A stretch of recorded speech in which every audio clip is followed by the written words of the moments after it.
ارے ان کا تو بازو کٹ جائے سرکار کی بارگاہ میں آتے تھے، آنکھ نکل جائے آقا کی بارگاہ میں آتے تھے۔ ایک صحابیہ اپنے بچے کو لے کر آئی، 8-10 سال کا ہو گیا، عرض کی یا رسول اللہ جب سے پیدا ہوا ایک لفظ نہیں بولا، یہ پیدائشی گونگا ہے۔ آپ صلی اللہ علیہ وسلم نے اس سے پوچھا من انا، میں کون ہوں؟ کہنے لگا انت رسول اللہ۔ اہل مدینہ کی عادت تھی، سردی ہو گرمی ہو، سردیوں میں بلکہ ایک صحابی نے کہا بھی، فرمایا بھی کہ یہ لوگ کیا کرتے ہیں، سردیوں میں ٹھنڈا ٹھنڈا پانی لے کے فجر کی نماز کے بعد اپنے گھروں سے پانی لے کے آ جاتے ہیں اور مسجد نبوی کے گیٹ پہ کھڑے ہو جاتے ہیں۔ پکے بریلویوں کا انداز ہے یہ، پکے جو ہوتے نا ٹھک ٹھک قسم کے، بھائی مسجد کے باہر کھڑے ہیں کہ آقا صلی اللہ علیہ وسلم ہمارے پانی میں نا ہاتھ ڈال دیں۔ وہ صحابی عرض کرتے اور فرماتے ہیں کہ دیکھو ٹھنڈے ٹھنڈے پانی لے کے آ جاتے تھے، سرکار صلی اللہ علیہ وسلم ان کو مایوس نہیں کرتے تھے، ہر ایک کے پانی میں ہاتھ ڈالتے تھے۔ ارے یار کیا خوش نصیب لوگ تھے وہ، اور کیا خوش عقیدہ تھے کہ یہ ہم گھر والوں کو پانی پلائیں گے برکت ہوگی، ہمارے نبی علیہ السلام نے اس میں ہاتھ ڈالا۔ بھائی ہم تو ایسے ہی سنی تو ایسے ہی ہیں شروع سے ہی، ہاں خوش عقیدہ، بچوں کو لے کے آ رہے ہیں کہ یا رسول اللہ اس کے یہ والی بیماری ہو گئی، ایک اپنے بیٹے کو لے کے آ گیا کہ یا رسول اللہ اس کے اوپر کوئی چیز ہے، جن ون ہے، اس کو تنگ کرتا ہے، تو آپ صلی اللہ علیہ وسلم نے اس کے سینے پہ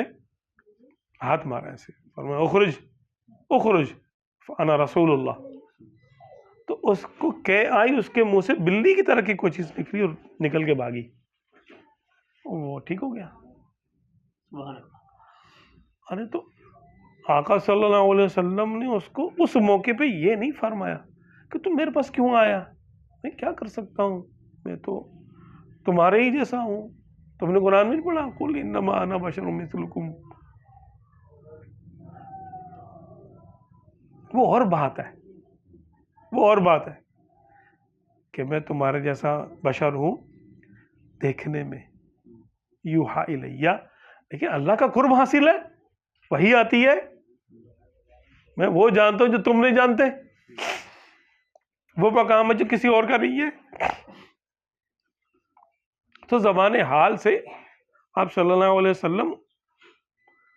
کو تو حال ہی بالکل ایسا تھا کہ کوئی کہہ ہی نہیں سکتا تھا کہ آپ ہمارے جیسے، نہ نہ۔ تو آقا کی بارگاہ میں سب لوگ آتے، اب بتائیے کہ جس کی آنکھ نکل جائے، حضرت قتادہ رضی اللہ تعالیٰ عنہ کی آنکھ نکلی، تیر لگا، آنکھ باہر آ گئی، اب آنکھ لے کے سرکار کی بارگاہ میں آئے تو کیا سمجھ کے آئے تھے، چلو بتاؤ، خدا سمجھ کے آئے تھے، خدا کا رسول سمجھ کے آئے تھے؟ اور آقا نے ان کے عقیدے میں کوئی خرابی پائی ہوتی تو فرماتے تم میرے پاس کیوں آئے،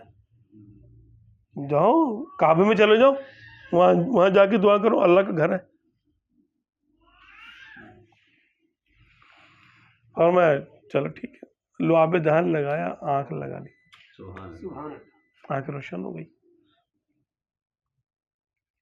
آنکھ روشن ہو گئی۔ معجزے تو آقا صلی اللہ علیہ وسلم کے تقریباً 6000 کے قریب معجزے تو کتابوں میں ہیں، ورنہ تو آقا کا ایک ایک سانس مبارک بھی معجزہ ہی ہے، اور آج تک ہوتے ہیں، معجزے ختم نہیں ہو گئے، نہ ختم ہونے والا معجزہ تو قرآن پاک ہی ہے۔ لیکن دیکھیں صحابہ کرام کا حاجتوں کے وقت آقا صلی اللہ علیہ وسلم کی بارگاہ میں رجوع کرنا، جب آقا صلی اللہ علیہ وسلم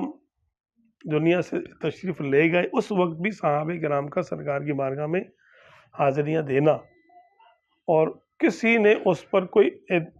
وہ نہیں کہا، نکیر وارد نہیں کی، منع نہیں کیا کہ تم کو کیا ضرورت ہے سرکار کی بارگاہ میں جانے کی، قبر انور میں جانے کے پاس جا کر عرض کرنے کی، سرکار تو دنیا سے تشریف لے کے جا چکے ہیں، تو اللہ سے ڈائریکٹ تم نے کیوں نہیں مانگا۔